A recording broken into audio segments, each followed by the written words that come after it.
Neopresidi con la valigia. Oltre metà dei nuovi dirigenti scolastici siciliani, vincitori del concorso bandito nel 2017, saranno destinati a dirigere una scuola fuori dalla Sicilia e probabilmente al nord.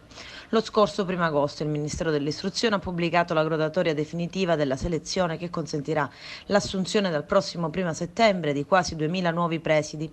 Per l'esattezza saranno 1984 quelli che prenderanno servizio tra meno di un mese ed entro il 4 agosto i vincitori del concorso dovranno esprimere, partendo quasi certamente dalla propria regione di residenza, l'ordine di gradimento delle 17 regioni italiane in cui ci sono sedi libere, perché per la prima volta dopo un paio di decenni il concorso è in ambito nazionale.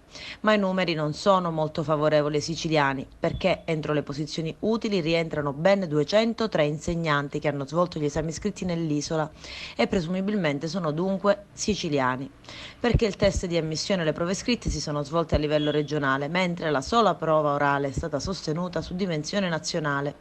Ma le poltrone di capo d'istituto libere in Sicilia sono appena 94 e, se non verranno occupate da candidati delle regioni vicine, Calabria, Campania, Sardegna, posizionati meglio in graduatoria, i 109 vincitori siciliani saranno costretti a fare le valigie alla volta di una scuola oltre lo stretto. L'assegnazione della prima sede sarà tuttavia una specie di lotteria, perché un algoritmo ministeriale scremerà le richieste in base al piazzamento finale in graduatoria, in base alla lista delle regioni messe in ordine di preferenza dei singoli candidati. Potrebbero essere quindi di più i siciliani costretti a iniziare la propria carriera da preside in altre regioni. E al nord ci sono più presidenze libere, 359 in Lombardia, 239 in Piemonte, 212 in Emilia-Romagna, 264 in Veneto.